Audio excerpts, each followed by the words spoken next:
Giving Kawhi a supermax NBA deal, just that alone, with no perks, no endorsement, is you already did not get the investment. You did not get a return on your investment. Just that alone, just simple NBA terms. He's injured a lot, so he doesn't play a lot.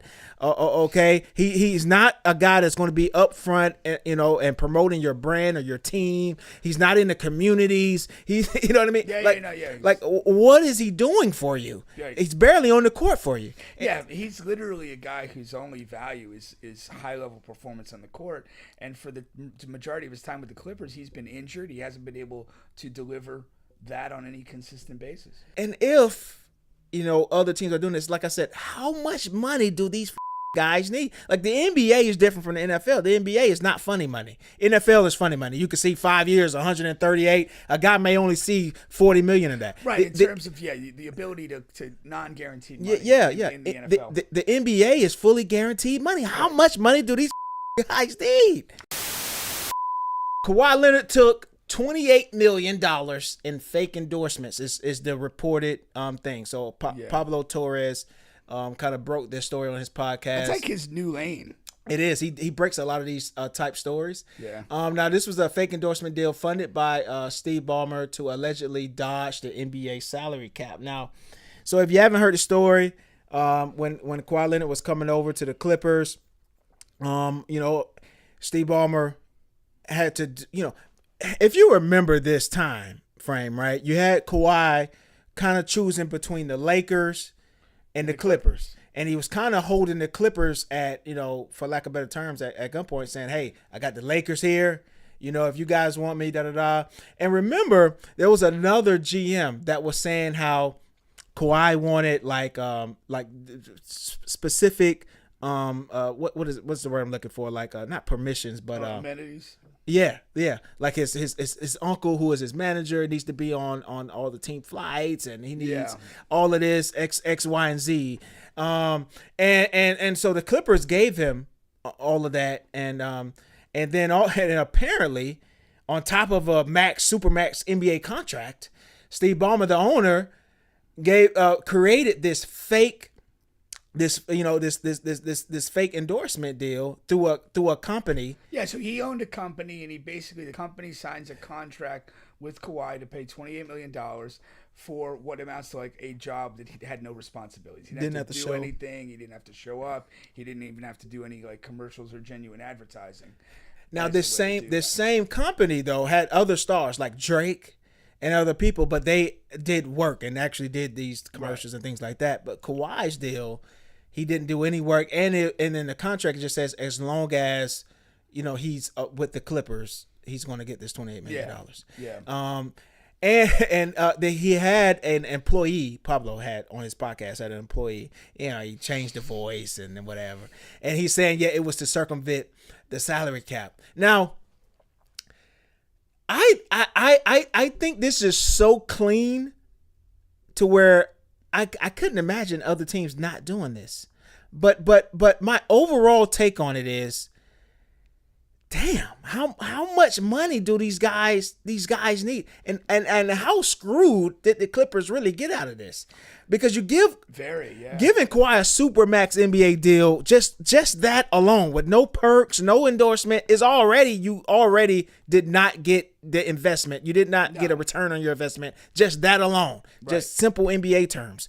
He doesn't. He's injured a lot, so he doesn't play a lot.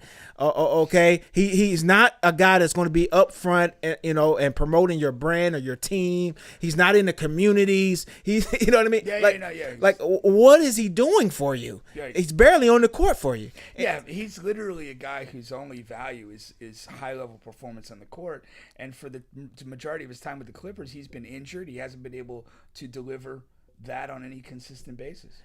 And if other teams are doing this, like I said, how much money do these fucking guys need? Like, the NBA is different from the NFL. The NBA is not funny money. NFL is funny money. You can see 5 years, 138. A guy may only see 40 million of that. Right, in terms of the ability to non-guaranteed money. In the NFL. The NBA is fully guaranteed money. How much money do these fucking guys need? As much as you'll give them. And I think that's the thing. I think he basically held the Clippers up with a bunch of demands and made them feel that this is, all they needed to do. And let's not forget, the other part of this is they gave up a future MVP and champion in Shea SGA Jesus. to bring in Paul George, essentially at the request of Kawhi Leonard. This is bad franchise. This is why franchises stay. It is interesting though, because I would imagine though that like league security and so forth would do a job of vetting a lot of these stars for this very reason, that they're not agreeing to like kind of like fraudulent sort of arrangements to get more money to circumvent the cap. You think so? They should. I mean, you have not if it's coming from the owner of the team. No, for that very reason. It does not, like, league business wise, it does not matter if like some super successful businessman that's not an owner in the league wants to put Kawhi Leonard on the payroll for $28 million a year, and his only obligation is to play a round of golf with this guy every year. Okay. That does not matter to the NBA. Okay. But if a team owner who is under the confines of the salary cap and luxury taxes and all of these things is going to create this type of lucrative financial opportunity with almost nothing required, like, yeah, that gives him a competitive advantage, and it should absolutely be the league's business to kind of vet and be aware of these things. Yes, but you said vet the player, right? Vet the situation. This is the situation, The whole and it is under investigation. But I know you're saying from the beginning. I understand what you're saying. Yeah, and then also, I think when a significant player, like particularly when they sign a new deal, whether they're staying or whether they're going to a new team, it should be routine to investigate: are there any side arrangements to this? Are there any endorsement deals that weren't in place that go directly to the owner or somebody closely affiliated with this team? Yeah, if it wasn't, it's going to be now. It should be, yeah. But that really seems like that seems like something that should have been in place, because it just seems like such an easy loophole. This is not like like breaking modern science or something. It just seems like something that someone in the league office over the course of the hundred of years that the NBA has been here should have ever had in place. But most of the onus, I believe, or the responsibility or the punishment, I think, is on Clippers and Steve Ballmer more so than Kawhi. Most likely it will be, but I would also, if you want to send a strong message, you hit Kawhi with something as well. Yeah. If you want to like try to put an end to this, or not let it get growing any further than it has, you hit both parties. Yeah, 100%. And hit them hard.